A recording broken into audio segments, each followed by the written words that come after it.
What? What? What the hell is this? Harumph. I didn't get a harumph out of that guy. Give the governor harumph. Harumph! You watch your ass. I see you shiver with anticipation. Let the show begin. Hey everybody, this is David Heretic coming at you with another edition of Reactions, Reviews, and Rants. And tonight! Alright, we're coming back to Temple of the Dog. Yes, indeed! Temple of the Dog fans, feeling you! Come on now! Here we go. This is a request from Sorg Family. Sorg Family wanted to see me react to this song by Temple of the Dog called Four Walled World. Now, to the best of my knowledge, I've never heard this song before. It does not resonate with me in any way, shape, or form. However, there is always a chance I may have heard the song and I just don't know it yet. So as always, if I start listening to the song and I go, oh yeah, I've heard this song before, I'll let you know. That's the truth. You know me, I'm going to be honest with you guys. This was posted by Gabby DH85 and the video has 105,405 views. It'll get you there. Other than that, there's really nothing else left to say. Link to the original video will be down below in the description for your viewing pleasure at your leisure. Let's get started. What do you say? You ready? Are you ready? Because here we go. All right, here we go. Temple of the Dog, Four Walled World. There it is. All right, let's do this. All right, boy, let's do this.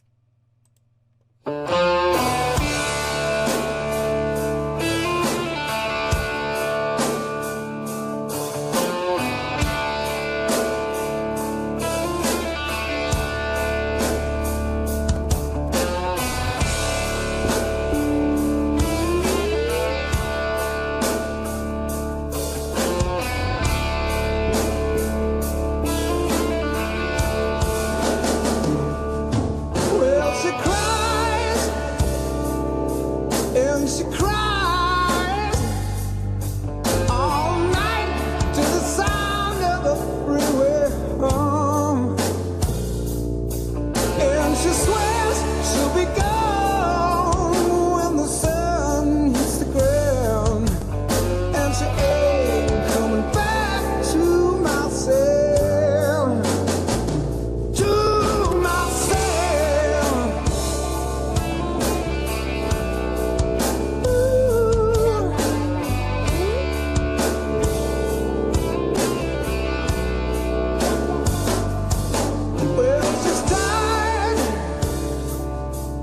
She's tired of this life she's been leading too long, and the time turns around through these walls that surround to the chimes of the jailer's song. Oh, but in my fall.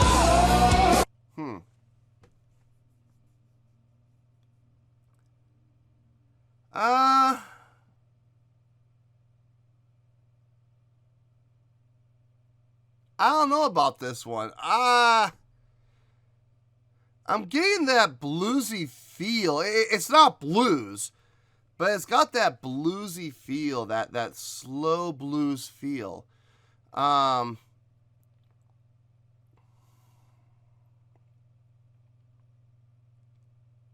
don't know. I don't know if I'm gonna have to listen to more of it. It's a little too soon to make a judgment yet. But so far, I don't like it, Mike. I don't know. Let's keep going for right now. Let me see where this goes.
It's getting better. It's getting better. I'm still not sure if I like it though, but it is getting better.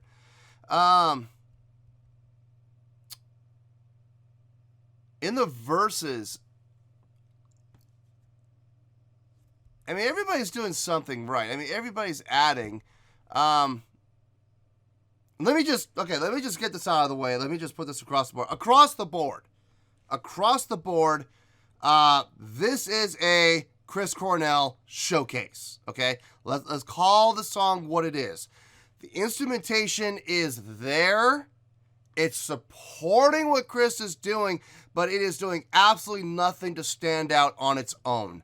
Everything that the instruments are doing, bass, both guitars, drums, everything that's being done instrumentally is being there to support what Chris Cornell is doing. This is a Chris Cornell showcase. Let's call the song what it is, okay? Now, instrumentally, they're not bringing a whole lot of attention to themselves, so there's a lot of little subtle things happening, and you really have to listen for it. For example, I'll give you one example. The guitar players. You have one guitar player, and if I'm not mistaken, if I know the roles of between Stone and Mike, my guess is Stone's the one doing the sustained chord, the one that's coming through really well. And then you got Mike McCready in the background. It's very faint, but it is there doing this wah pedal. Wow, wow, wow, wow, wow, wow, wow, wow. It's very light. Very, very subdued, but it is there. It's little touches like that kind of help fill things out. It's little touches like that kind of add color to what's being done within the chordal structure. Bass playing in this, very simple pattern. Root down to 7, down to a major 6. So it's minor 7, so you're doing the flat 7, major 6, so it's only a 1 semitone.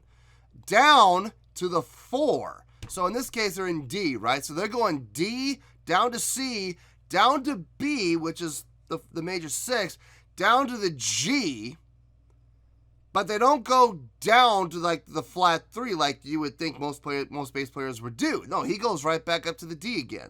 No transition from the 4 down to the minor 3rd, down to the root again. He just goes right back up to the root. It's interesting. I mean, it's not unheard of. I've heard other people do it before like that too. It's a little different. Like I said, nothing is being done wrong. If you look at the song, the way the song is set up, and you look at the song objectively as to what it is meant to be, it sounds really good.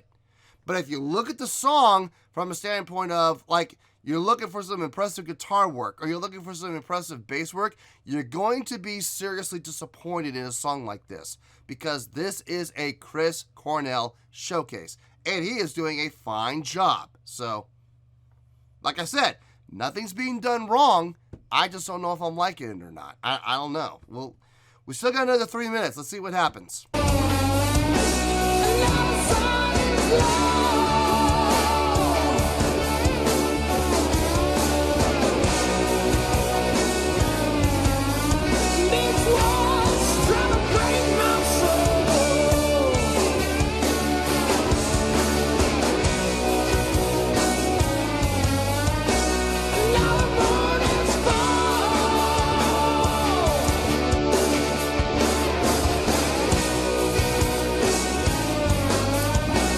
Now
So now you're adding, okay, so Chris is still doing his thing, right? Chris is still doing the vocal showcase.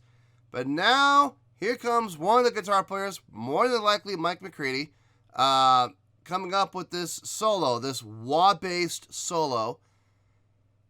And here's the thing.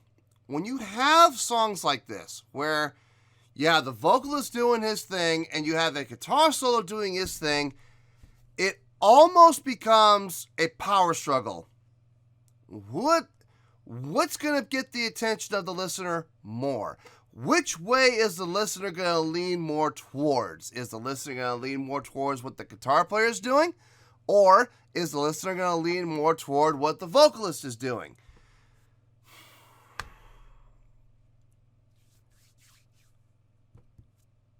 This is where engineering should come into play. When you have a dynamic like this, if you really want to make it effective, what you should be doing, and what the engineer kind of did here, at least at the beginning, vocals were up here, right? Vocals were here in the mix, and down here, you started to hear this guitar come up, right? And come up and come up and come up and come up. Now here's what should have happened. Guitar player gets almost to the halfway point. Take the vocal, bring it down, while continuing to raise the guitar. Have them meet right about here, and have them keep on going. Have them switch. Unfortunately, that's not what's happening here. What's happening here is vocals came down to match. You know, here's guitar coming up to almost halfway. Here's vocals. Vocals came down to match. Now they've stopped. They're both at the exact same level now. If this continues and no movement is done for dynamically for either guitar or vocal, they both just stay there, that's going to become a distraction. It is. It's unfair to the listener to, you know, try to listen to, well, which one do I want to go? Which way do I want to go? That's not exactly fair, you know? If you're going to bring the guitar up, bring the vocals down. You know, don't have the vocals come down and match the guitar as the guitar is coming up and then stop them both. That doesn't make sense. Why would you do that? Why? Anyway, I don't know why you would do that. I wouldn't do that. Never in a million years would I do that. Because it's not fair. It's too much of a distraction. Anyway, let's keep going. Let's see. Maybe they're just pausing. Maybe the dynamics will continue. Let's see.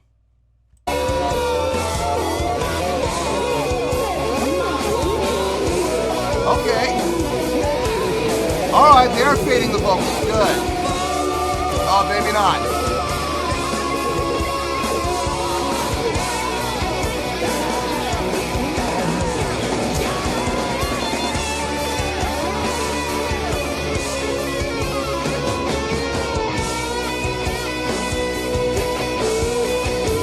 Vocals way up.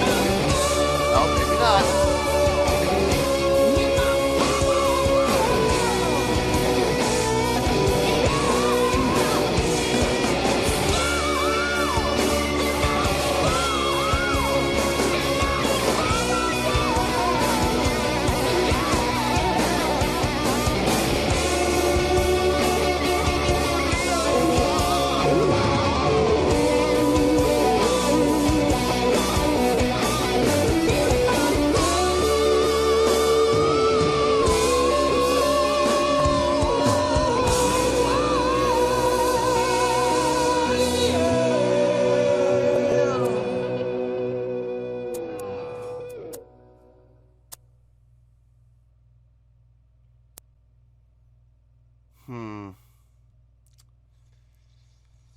I don't know about this one.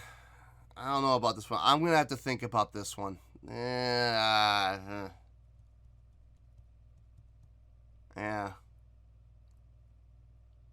I'll see you guys in the review. 2,000 years later. Well, there you go, folks. That was Temple of the Dog with Four-Walled World. This was a request from Sorg Family.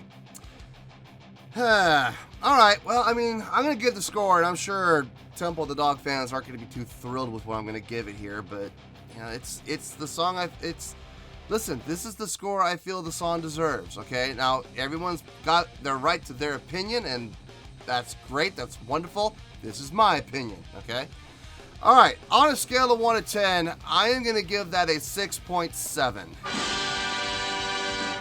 Yep, 6.7. I feel good with that score. Let me tell you why. Why? First of all, 6.7. Is that a bad score? By definition, no, it's not. You know, it's not as high as other scores I've given for Temple of the Dog. This might actually be the lowest score I think I've ever given Temple of the Dog. That's the truth. But it is not a bad score. If you look down below at my scoring chart, look down there. Seriously, look down there. Look down there. Find 6.0 to 6.9, right? What does that say? Pretty good, okay?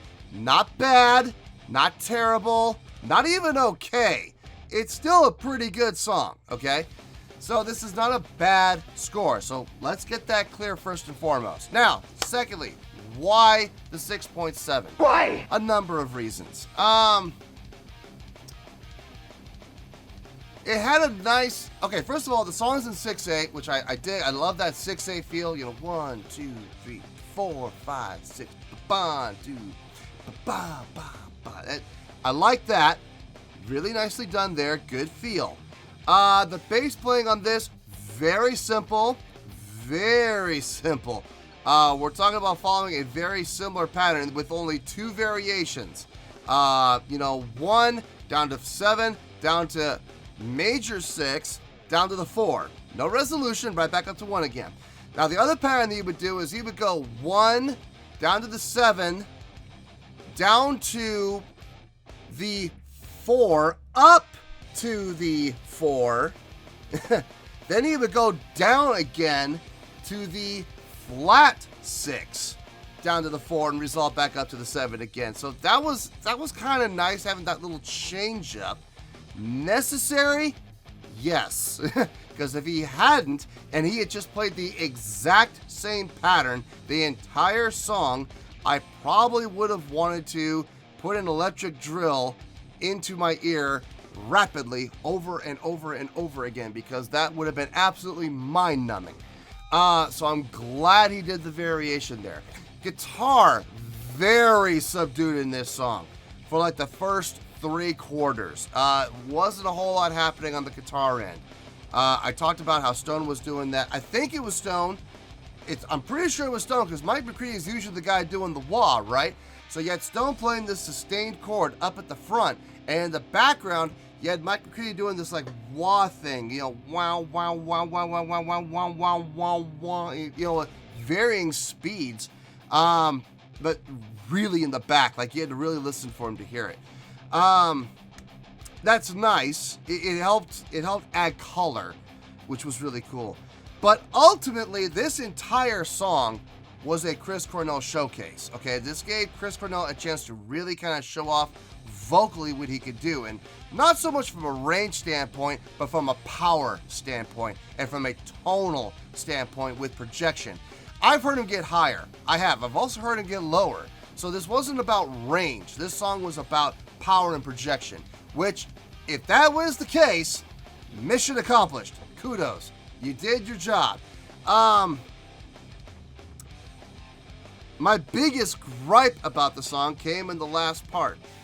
The mix in this was ridiculous. You know, I talked about it earlier. I'm not going to go into great detail again, but having Chris up here, guitar down here, guitar coming up to about halfway, Chris coming down to meet him at about a little over halfway, and then they both stayed there, and it's like, oh god. And then just when then I would hear Chris coming down in his volume. I'm like, oh good, the engineer's gonna do what I thought he was supposed to do the whole time. Nope, no, that was Chris himself decrescendoing. That had nothing to do with the engineer. That had everything to do with him.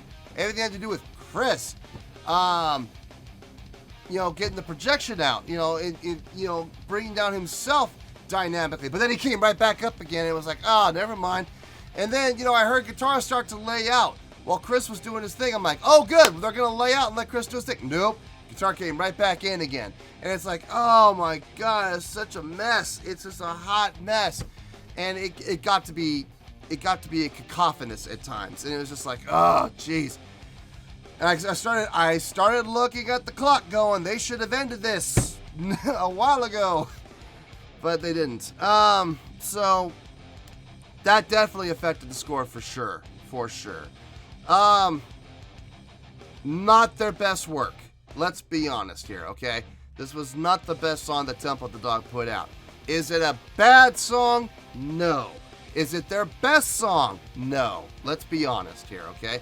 Not even top 5 from what I've heard from them so far.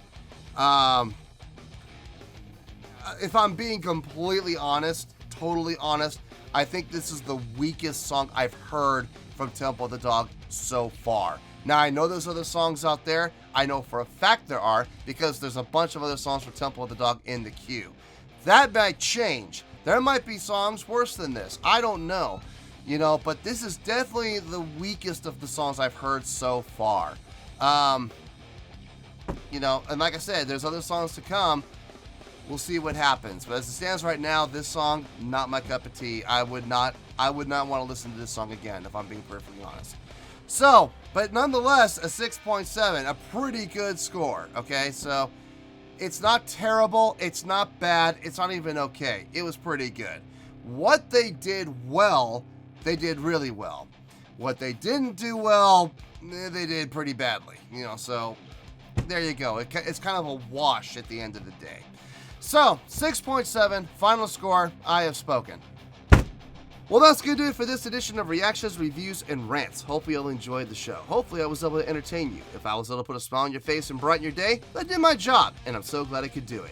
If you did enjoy the show and you would like to see more videos like this, feel free to join the fan base by clicking on that button down there.